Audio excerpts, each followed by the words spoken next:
Me see if we are live and working.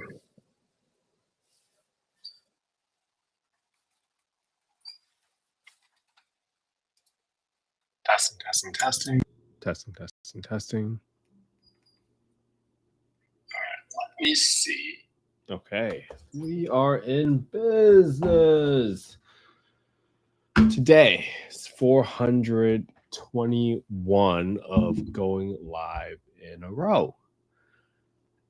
And today is one of those days where we get to reflect a little bit and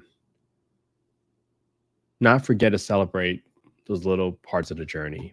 Today we hit 3,000 subscribers, and I'm so grateful for all of your support. I'm so grateful for all the guests that have been on our podcast. I'm so grateful for all the comments, the kind words that people have sent to me over the last almost 2 years. And I want to take some time today, just reflect a little bit, but most importantly, share with you and give you some value on things that I wish I would have done differently. Okay. Now, a couple of things that I thought went right when I started the podcast. And my whole intention with this is to not pitch you anything, but really the most important goal is to help you understand that you can absolutely start your own podcast to do whatever you want and pursue whatever goal you want. Right? What's the number one lesson that I've learned in the last 2 years? More likely than not, unless you're trying to go to Mars, the thing that you're trying to achieve, and this is really geared towards my family and my children and grandchildren, great grandchildren, and hopefully they listen to this someday. Whatever you want to do, someone out there probably have done it before. And if you really, really want to do that thing, for me, it was learning how to become an affordable housing developer. You can absolutely find that person. And one of the ways you can bring value if you have zero experience is to provide an audience. And I'll be honest, when I started this podcast called Affordable Housing Real Estate Investing, I didn't have any affordable housing rentals. I mean, talk about imposter syndrome. I mean, that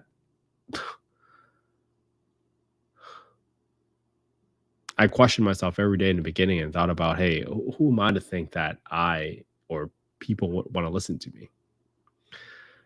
And I guarantee you, if your intentions are correct, you will find your group, you will find your tribe, you will find your community, or you can even build your own community. And you don't have to be anybody else except for yourself. So I hope my kids listen to that one day and really understand that it's very, very possible. Now, a couple of things I did right. In the beginning, I started with a mic when I started the podcast, and that was great because it created such a better audio experience.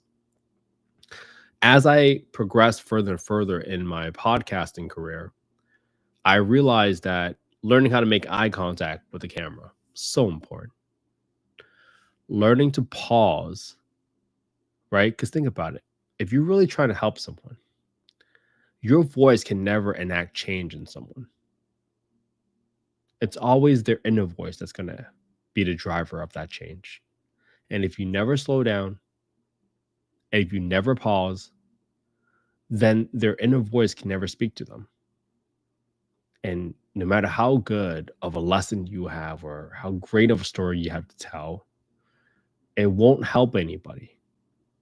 And if you remember that the goal and where I find the most fulfillment is helping others, that's it.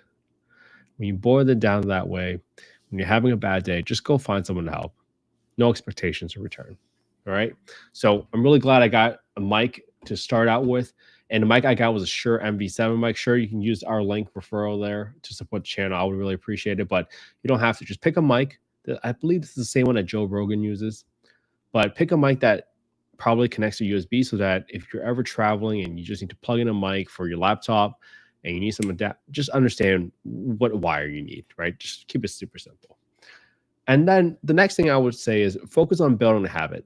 And by habit, I mean focus on either posting every day, focus on posting every week, whatever consistency that you have. Don't ever follow the fault. I remember in the beginning, I was refreshing all the time. Like, hey, what subscribers am I at? When I hit 1,000, finally I was able to let that go because I knew most people never make it to 1,000.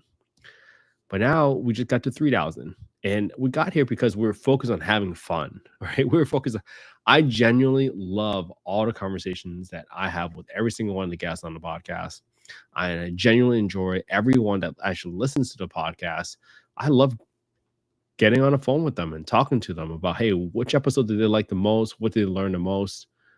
Who do they like the best talking to, and why? Right? The point is to get better at becoming a conversationist. Right? Don't even call it a podcast. It's just genuinely having a conversation with people and finding out about their story. So what really helped me in the beginning was, and I wish I started this earlier. I wish I would have went live way earlier. And I wish I would have went live doing something that I knew I had to develop anyways. Right? For the past 421 days, I've been going live every single day. And the first 365 days, I was always analyzing a deal. Because I knew that, hey, I needed to get practice about getting the confidence in myself to recognize, hey, if a deal ever came across the table and slapped me across the face, would I recognize that it's a deal? Chances are in the beginning, I probably didn't have that much confidence. I probably knew what I was doing. But to build a reputation, to be able to tell yourself that you're probably better than 95% of the country at doing this, if you were to just put in 18 minutes a day for 365 days, that's all it takes to become top 5%. So the next skill I probably work on is just learning how this whole world of AI is working. Spending 18 minutes a day, learning how to figure that out and become an expert at it. Because if you don't believe in AI revolution, I used to work in that space. I mean, it's coming. Don't be the person that gets left behind. All right. Then, most importantly, when you're starting this out and you're building your own thing and you're doing your own thing, man, I mean, affordable housing, it's a very niche industry. So once you understand that it's about having the right viewers, not the number of viewers, our goal was to never get recognized on the street. That's not the lifestyle we want. But it's about helping the right people that actually want to put in the time, the energy towards helping people, and they have some clarity that, hey, I want to help people, and housing is probably the way I want to pursue helping people. That's how you decide who your right viewers are. When you can focus on creating the podcast and coming up with the questions that's truly going to be helpful to the audience, not just bringing on someone to brag about, hey, I got 5,000 doors, I got 20,000 doors, I got 100,000 doors. That doesn't help the audience. Focus on helping the audience, and I swear they will resonate with the value that you're trying to provide consistently. Right? There's other couple things that I learned about YouTube where ideally, whatever your thumbnail or your title is, if you don't confirm the problem you're trying to solve or the value that you promise to give to the audience in the first 30 seconds, doesn't matter how great that conversation is, more likely than not, that person is going to stop watching your video. So give all the value up front, right? You might see some folks now with a podcast trailer where they do some cliffhangers. You could pursue that, but that's not the strategy I would necessarily pursue. Give as much value up front. Show that you have a consistent track record of providing value, answering the questions for people right from the beginning. That's what I would focus on in the beginning if I were to start this all over again. Now, the people who have spent the most time with us on YouTube, they have all been the people that reached out to us specifically with projects that they want to consider for an affordable housing strategy. And I'm so grateful they did that, because they could have just done a full market rate luxury class A development. But they reached out to us because they wanted to brainstorm with us and figure out, hey, how do we help people? How do we incorporate elements of affordable housing in the strategy? And those are the type of folks you want in your life. Honestly, at least in this community, that's what we want. And I'm so fortunate that we've had so many podcast guests that have come on, and they've been so grateful to introduce me to other podcast guests, potential podcast guests. And I'm so grateful that this industry in affordable housing is generally filled with people that are very helpful, that has a good heart, and actually genuinely wants to pass on some knowledge to the rest of the folks. And this is probably my most important lesson is, when you're creating content and you understand that it's not about you, right? No one cares who Ken is. They only care about what Ken can do for them. And that pressure fell off of me completely once I understood that the goal is one, to build up the guests and thank them for being in affordable housing, because frankly, I don't think a lot of people get thanked enough in affordable housing. And two, it was just to ask questions on behalf of you, the audience. We're doing this podcast for you. You're in this quest to learn some information that can help inform you what might be the right path for you, or maybe it's just a strategy or a way of financing your project that you never knew about. That's what it is. Now, to keep this live a little bit short, I want to get straight to the point. There's a couple things I wish I would have started differently. I should have started on this platform called transistor.fm. And I got referred to this by folks that used to produce a ton of really, really big podcasts. Transistor helps you send your audio file to Spotify, Apple all at once. But because I only started on Apple, because I didn't know what I was doing, I now have to keep my metrics tracked across, like, separately. I have to track my Apple podcast metrics differently and my Spotify metrics differently too. And I started recording my podcast on this platform called StreamYard, but I wish I would have started going live way earlier with OneStream. OneStream is the platform that I use today to go live on Instagram, LinkedIn, YouTube. And I'll tell you, once I started doing that live, right, 421 days ago, the rate of growth for the channel, for the followers, I mean, they've doubled. I don't know if it's because YouTube or Instagram rewards folks for going live more often, but that's something that's within your control right away. And if you need practice just talking out loud to a camera, I mean, that's literally the perfect time. And honestly,